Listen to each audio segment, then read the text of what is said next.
There comes a moment in a survivor's life when the body speaks before the mind has words for it.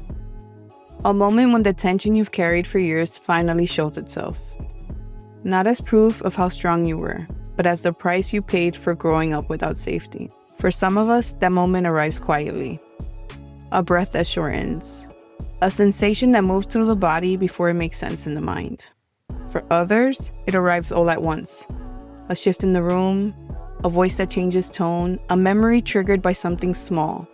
Something that shouldn't have mattered but does. And all at once, the past you thought you outgrew is standing right in front of you, asking to be acknowledged. I spent years believing that if I was calm enough, gentle enough, controlled enough, I could rewrite my story without ever turning around to look at it. I thought peace was something you built with silence, something you earned by being careful, by being vigilant, by being the version of yourself that made everyone else comfortable. I believed that if I removed the chaos on the outside, the inside would eventually follow. But the body doesn't work like that. Healing doesn't work like that. And the past doesn't disappear just because you refuse to revisit it.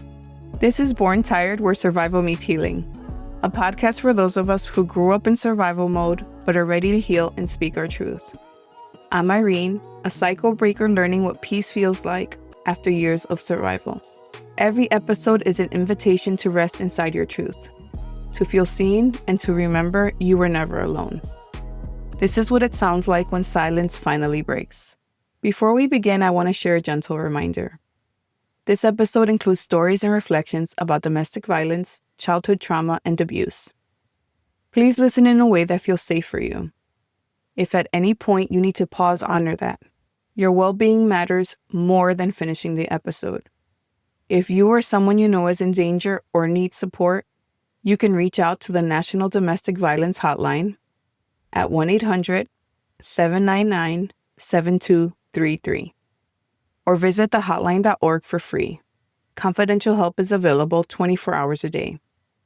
And if you're listening from outside the U.S., you can find international hotlines and local resources at findahelpline.com. You are not alone.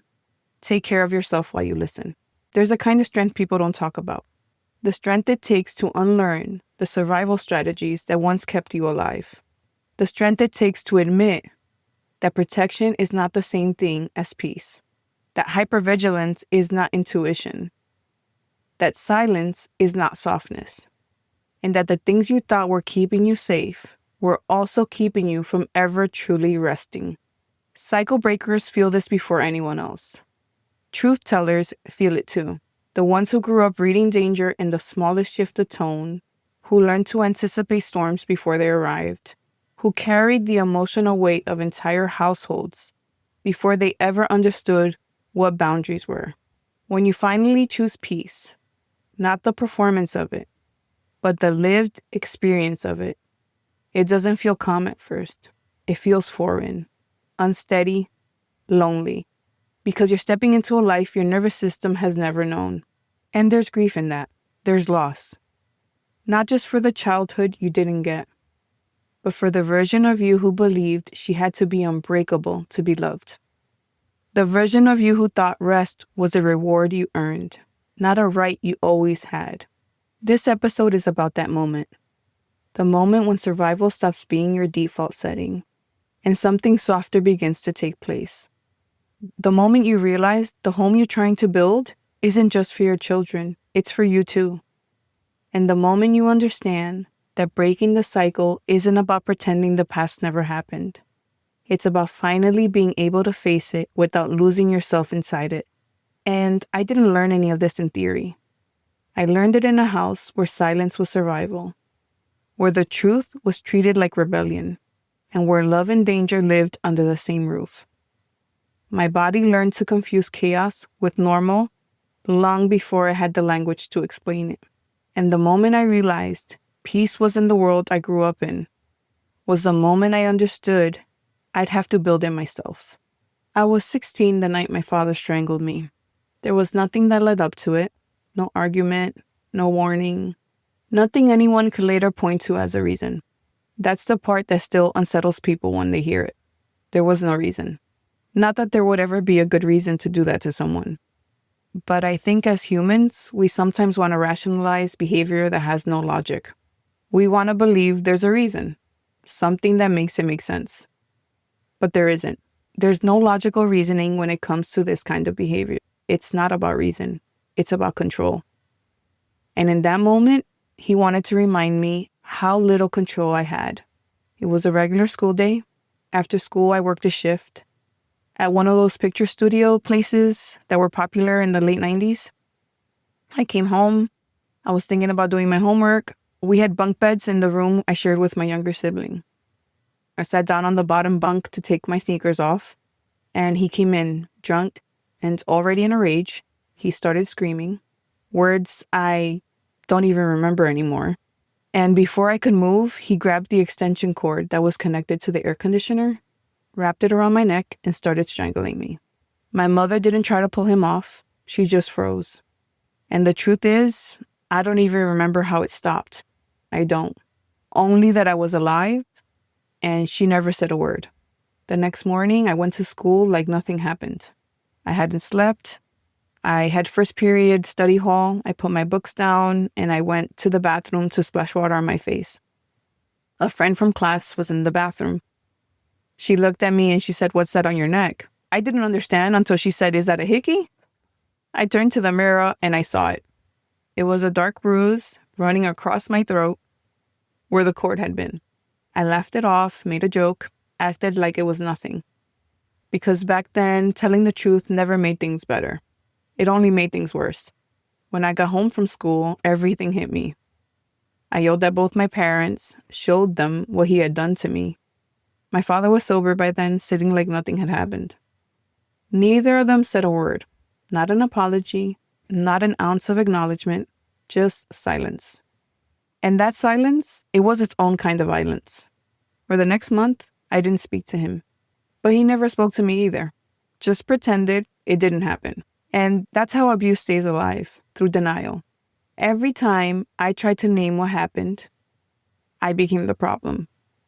My mother would tell me, "Why do you have to make things worse?" She wanted me to follow her lead. Stay quiet, stay small, hope he stopped. But he never stopped. For 2 months, I wore turtlenecks to hide the bruise. Every morning, I covered it up before I faced the world, pretending everything was fine, while a mark across my throat told a story nobody was ready to hear. Silence didn't protect us. It protected him. And in that house, truth was treated like rebellion. My voice was the threat, not his violence.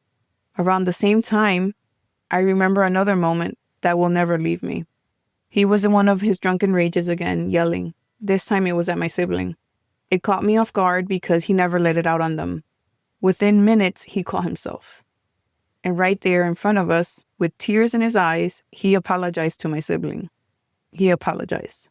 It was like being in the Twilight Zone. Proof that he knew exactly what he was doing and who he was doing it to. Years later, I found myself back in that same house. Only this time, I wasn't 16. I was an adult with 2 small children of my own. And part of me still hoped maybe things would be different. That time might have softened him. That maybe somehow he changed. But alcohol has a way of waking old ghosts. He was drunk again, pacing, muttering, building himself up into a rage. And it started with words. He told me I thought I was better than him, that I was walking around like my shit didn't stink, and that he needed to bring me back to reality. All because I looked happy. Because I found peace he never learned how to create. A quiet life that wasn't built on fear. He saw peace and he took it as a threat. He saw me calm and he mistook it for superiority. And in his twisted way, he thought destroying that peace would make him powerful again. I brought up what he had done to me years before, not to provoke him, but because I needed him to acknowledge it, to see me, to admit it happened. Instead, he tried to do it again. He came toward me, his face twisted with that same rage I'd known since childhood. Only this time, my young children were in the next room.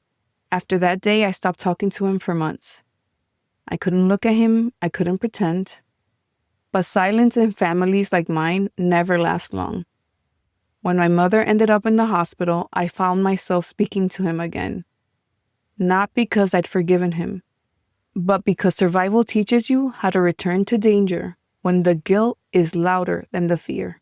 For a long time, I thought that was just how families were, loud, unpredictable, everyone pretending the storm was normal. But when I became a mother, something in me started to shift. The same chaos I'd grown up in suddenly felt unbearable. I looked at my son and thought, it ends here. When he was born, I made a decision. I decided I wouldn't teach my children Spanish. It wasn't out of shame or rejection. It was protection. I didn't want them to understand my father, his tone, his rage, his unpredictability. I didn't want his words to reach them the way they reached me. So I built a wall made of language, hoping it could keep them safe. At the time, it felt like the only way to separate the world I came from the one I was trying to create. I wanted our home to sound different, to feel like peace, not survival. But peace is hard to build when part of you is still living in fear. So I lived in two worlds. In one, I was the mother, calm, gentle, doing everything to protect her children. In another, I was still the daughter, shrinking, bracing, trying to stay invisible. My father would yell at me for not teaching them Spanish. But he didn't understand. I wasn't rejecting my culture. I was rejecting the chaos that came with him. Looking back, I wish I had gone no contact sooner and taught my kids Spanish. I wish I had trusted that peace doesn't have to mean hiding, because now my children feel the distance. The language I kept from them out of protection became its own kind of loss. They know the food, the music, the rhythm, but they don't know the words.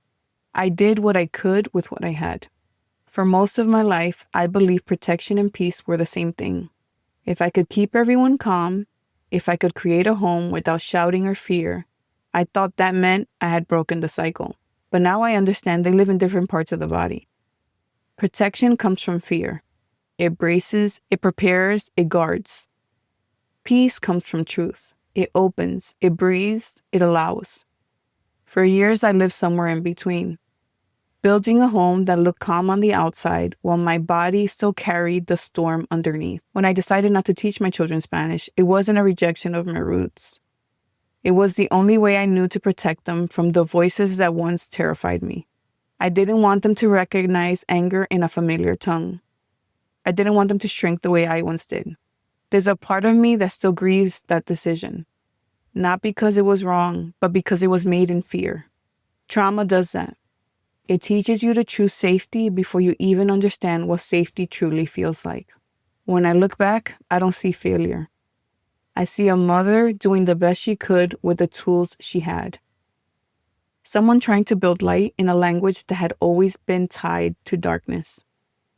Because real peace isn't created by distance. It's created by presence. By staying in the room with your truth without flinching at the sound of it. By learning to parent from softness instead of silence. By realizing your children don't need you to erase the past. They need you to be honest about it. Because the moment we name what hurt us, we stop passing it down. Telling the truth about fear, about protection, about regret. It gives our children permission to live without carrying it. I used to think breaking the cycle meant never looking back. Now I see it's the opposite. It's turning toward what happened with compassion and saying, this ends with me. My children may not speak the language I grew up with, but they are fluent in something I never was, safety. And that is a language I always wanted them to know. When I look at the home I've built now, I see the traces of every version of me that made it possible. The daughter who learned to read danger in silence. The teenager who mistook survival for strength. The young mother who promised her children would never know that fear. And the woman I am now, learning that peace isn't something you hide behind. It's something you grow into, one truth at a time. Healing softens the memories you thought would always hurt. It lets you see your younger self not as reckless or naive, but as someone rewriting a story she was still learning to understand. For a long time, I believed healing meant erasing the past, cutting it clean, starting over. Now I know it's about weaving it in, about giving even the unbearable moments a place to rest. I used to question every decision I made as a mother, replaying moments, wondering if I had protected too much or not enough, thinking about the language I withheld, how I traded words for calm. But when I see the way my children laugh unrestricted, the way they move through the world without flinching, I realize I gave them something I was still learning to give myself: safety. The kind that doesn't disappear when a voice gets loud. Breaking cycles doesn't mean doing everything right. It means doing things with awareness. Softness where there used to be fear. Honesty where there used to be silence. It's teaching your nervous system that love doesn't have to be earned. It's learning that boundaries can coexist with compassion. That distance can still hold love. And that choosing your peace isn't abandonment. It's self-recognition. I think about my children's future sometimes, how they'll carry pieces of me into their stories. Maybe they'll notice the places where I hesitated, the choices that came from fear, the words I didn't yet know how to say, and I hope they understand. Every one of those decisions was a love letter written in the only language I had at the time. I hope they forgive the silence I once used as protection and feel the love that lived inside it. Because motherhood is a conversation that continues long after the words are spoken. I used to believe peace meant never feeling the past again. Now I see it differently. Peace is remembering without reliving. It's visiting the places that once hurt you and staying rooted in yourself. It's teaching your body that calm is not danger, that quiet isn't the buildup before the storm. It's realizing you can put your guard down and still be safe. These days, peace looks like ordinary things. The smell of dinner on the stove, my children's laughter down the hall, music playing softly in the kitchen. Small moments that may not look like much from the outside, but to me, they're everything. Proof that a story that began in fear found its way back to gentleness. Every time I choose honesty over silence. Every time I pause instead of react. Every time I remind myself that safety isn't selfish, I'm speaking a new language. One my children will grow up hearing fluently. A language of softness, safety, and truth. The language I was never taught, but somehow learned how to write anyway. When my children look back, I hope they see more than what I protected them from. I hope they see what I was protecting for them. The right to live without fear, to speak without apology, to love without confusion. That's the legacy I want to leave. A home where peace has a sound and love finally speaks clearly. I want to leave you with this. Forgiving yourself is part of healing. Not because you did something wrong, but because you've carried the weight of choices you made in rooms where you were just trying to survive. Peace is remembering without attacking yourself for the ways you coped. It's the moment your nervous system realizes it no longer has to punish you for decisions made without safety, guidance, or a blueprint.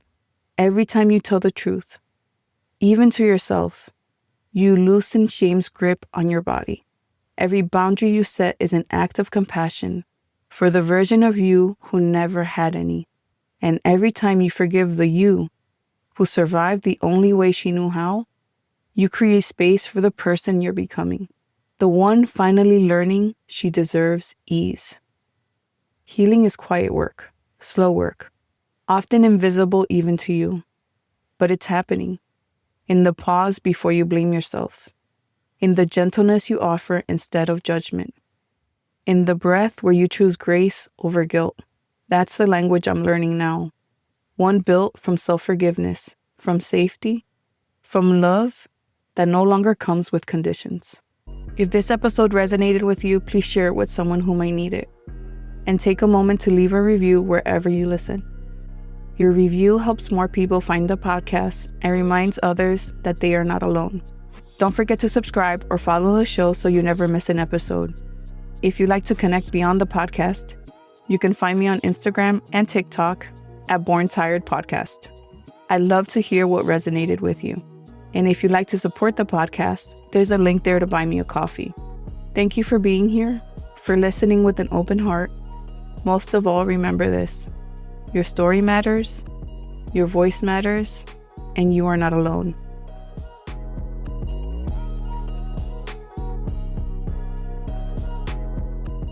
This episode was written and narrated by Irene Torres.